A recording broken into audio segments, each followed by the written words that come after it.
Hello, everybody. Welcome to another episode of Dirt Nap City, and it's a special episode. This is a Dirt Nap City dead end. Alex, what's Dirt Nap City dead end? I love those dead ends. The dead ends is about things that don't exist anymore that aren't people. So it's kind of similar to the Dirt Nap City brand, but we're not talking about folks. We're talking about things. Talking about things. Well, today I have quite a thing to talk about. Now, this was something that kind of took hold in the 50s and had a pretty long tenure. A lot of our Dirt Nap City dead ends, were kind of flashes in the pan. This thing kind of went on through the 80s, I would say. And it was something that a lot of people, it had a huge popularity and penetration into the American household. It was the variety show. Oh, I thought you were going to say the hula hoops. Well, I'll tell you, one of the things about a variety show is a variety show could have a professional hula hooper on it, or even a non-professional, like a really good hula hooper. Do you remember any variety shows? Of course, I remember almost every variety show, and there was a million. Oh, I have a long list. A big thing. I have a long list. That was a big thing. Well, so one of the things you have to do is kind of to start this thing, if you're not familiar with the variety shows, they were different than like a talk show or a sketch comedy show or a talent show. America's Got Talent. Some people might say that's a variety show, or even a telethon. You remember the telethons? Sure. Those kind of had a variety show vibe, but the big difference was a variety show usually had a single host or a couple, like Sonny and Cher. It was usually weekly, unlike a telethon, which was more of an annual thing. And then it had, a variety show, the name says it all, right? It could have juggling, could have acrobatics, could have, of course, music, comedy, dancing. What are some other things you might see on a variety show? Yeah, there was usually like the music. It wasn't like a concert though. It would usually be a medley. So you'd get a singer from the time, and instead of them singing one song or two, like on Saturday Night Live, they would do like a medley of 8 of their famous songs. True. And they would do it sometimes with people that weren't singers that would come out and help them out. A lot of times it was usually duets. Yeah. And a lot of times it was a disaster. Well, that's true.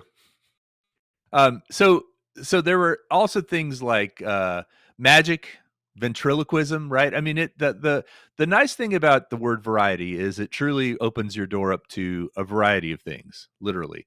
But the thing also was that a lot of these variety shows were sponsored by a single company. So, you might have something like the Buick Circus Hour, right? Or the Ford Star Review. Or here was a really good one, Coke Time with Eddie Fisher. You remember that?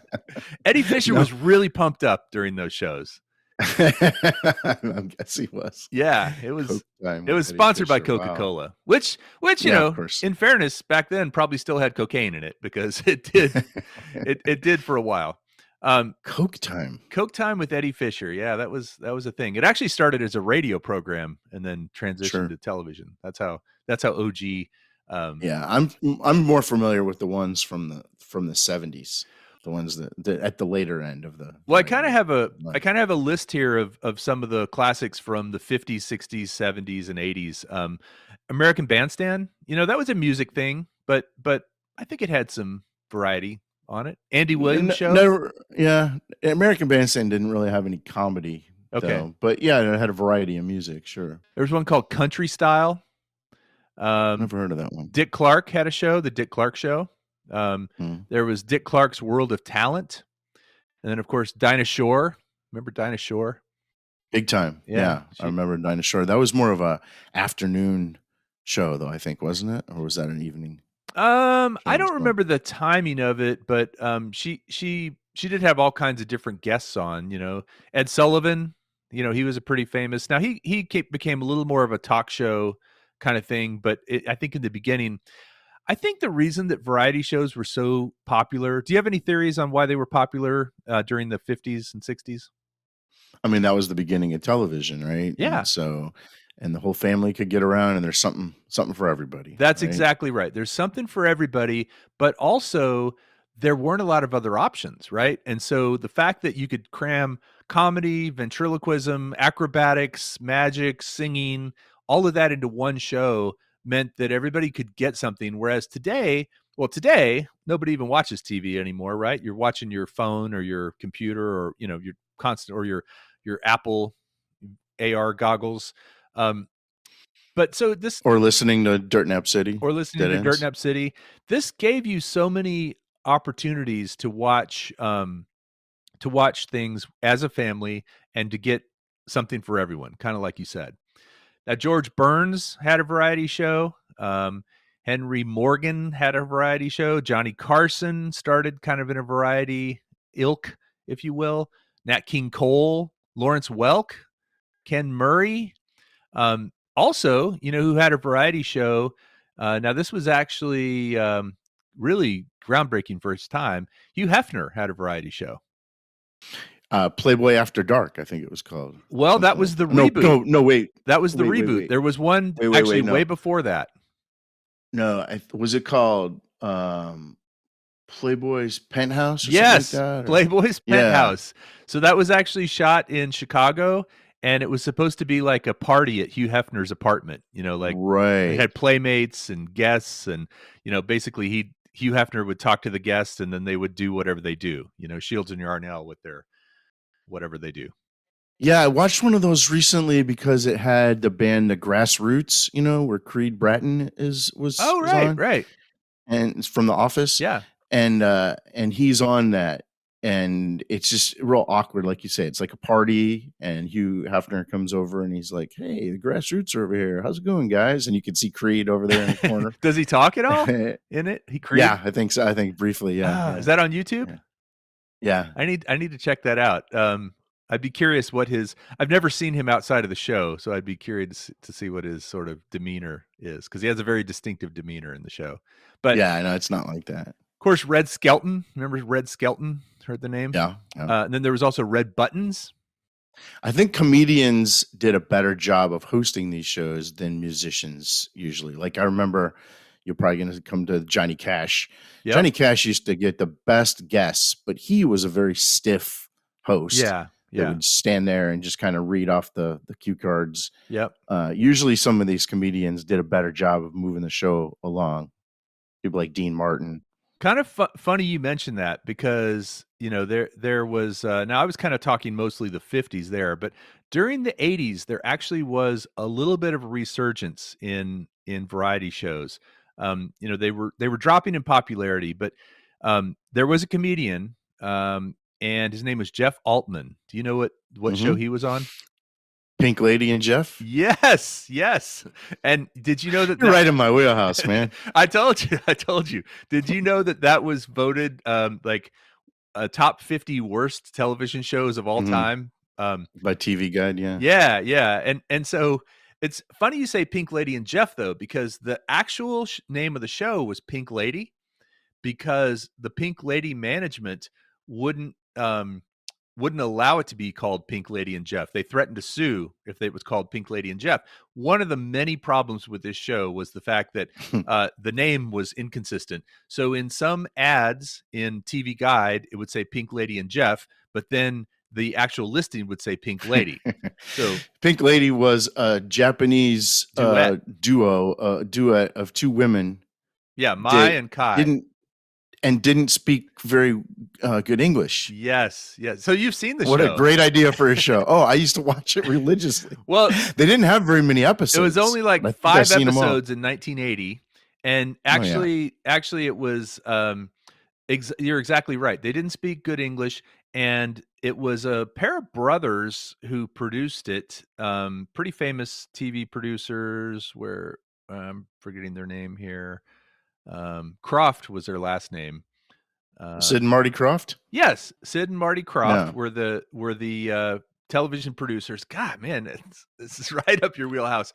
So apparently, when they greenlighted the show, Pink Lady, the two Japanese women, had a big hit on their hands, like in English. It was called "Kiss in the Dark," and it was sung in English. Well, they didn't speak English. They had done it phonetically, but it was a big hit in the US. And so the idea was that they would turn this into a show. Well, Sid and Marty Krofft, the producers and developers of the show, thought that these women spoke English. And I guess they were led to believe that. But when it turned out they didn't, it turned into a disaster because they couldn't really include them in very many of the sketches. They had to memorize any lines or songs that they did phonetically, right? So they're memorizing things phonetically. They had a problem with booking guests because of those shows, just poor quality. Now, some of the guests on Pink Lady, did you remember any of the guests? No, not offhand. Well, I remember I mentioned the Red Skelton earlier. Red Buttons was Yeah. a thing. Bobby Vinton from Bobby See, Vinton's Rock and Roll. yeah, I wouldn't have Donny chosen those Donny people as the Osmond guests. was a guest on it.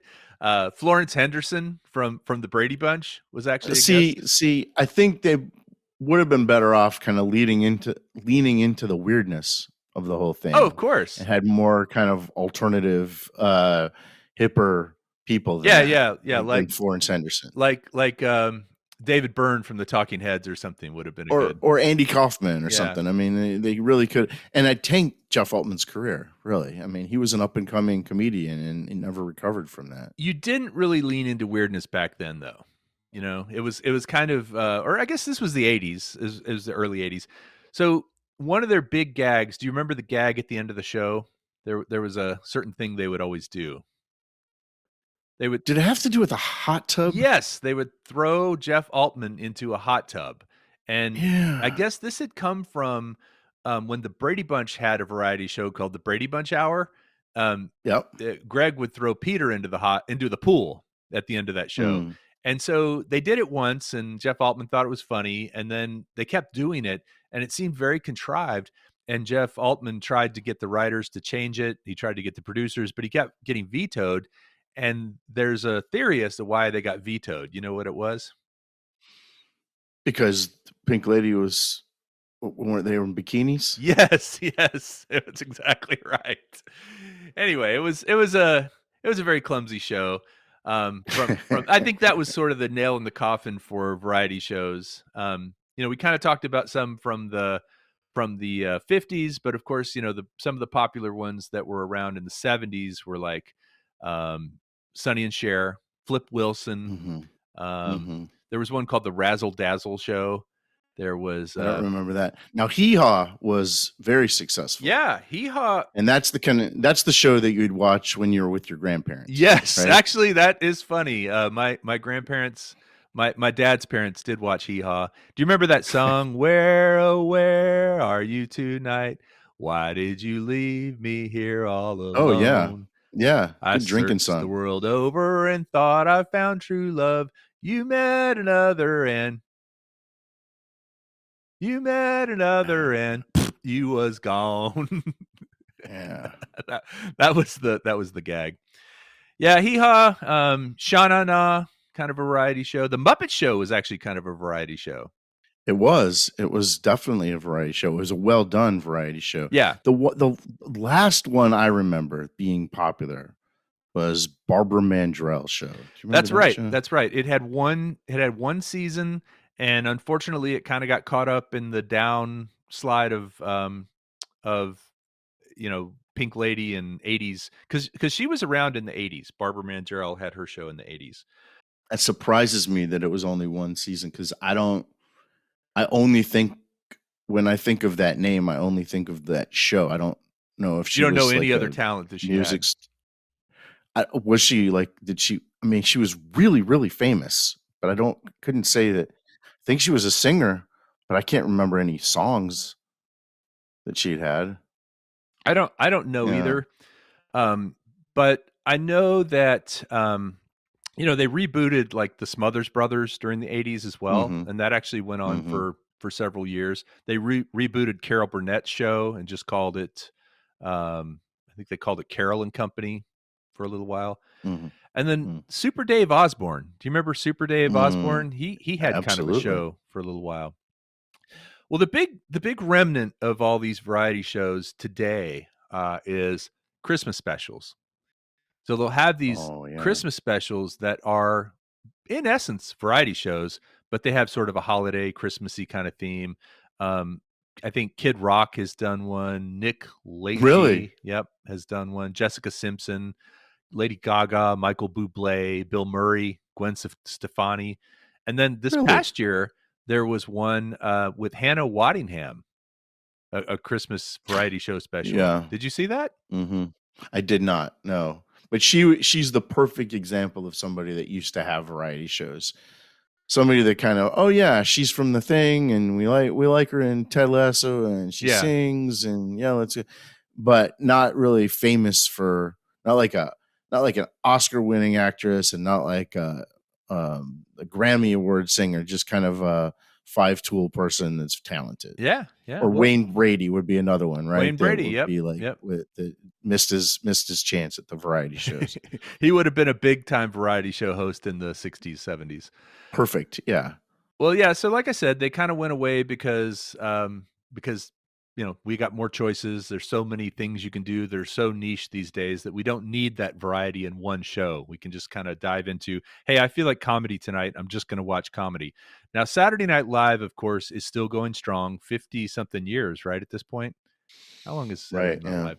And the Yeah. thing is, the reason it's not considered a variety show, again, gets back to the fact that it's not the same host every week. It's an ensemble cast, and they don't have, like, talent things. They don't really have juggling or, acrobats. They have things dancing. They have things just, like, more like music, and, so it's got longevity, but it doesn't follow, it is more niche. It was kind of the perfect combination because if you wanna just laugh and hear some cool music, you watch Saturday Night Live, but, um, but it had enough variety back when it started that people enjoyed it, and it has enough nicheness today that people still enjoy it. I think back then, demographics, like you mentioned, demographics didn't mean anything. Your goal was to appeal to as many people in the family as possible. Now we try to hit a certain demographic, and we try to have as niche as a show as possible to land. If we're trying to get a male that's 55 to 65 years old to buy a Buick, this is the kind of show we're going to offer them. And so there's no reason to have variety shows anymore. In fact, you'd be turning off people as much as you'd be turning them on, right? Yeah, yeah, it definitely it feels dated, and so no more variety shows. They've definitely reached a dead end. I think it's a classic Dirt Nap City dead end. If you have a favorite variety show from any of those eras, email us, not at Dirt Nap City. And Alex, I got to go because I'm going to go watch Coke Time with Eddie Fisher. It's coming on in five All right. minutes. Yeah, save me a Coke. All right, bye everybody. Thanks for listening.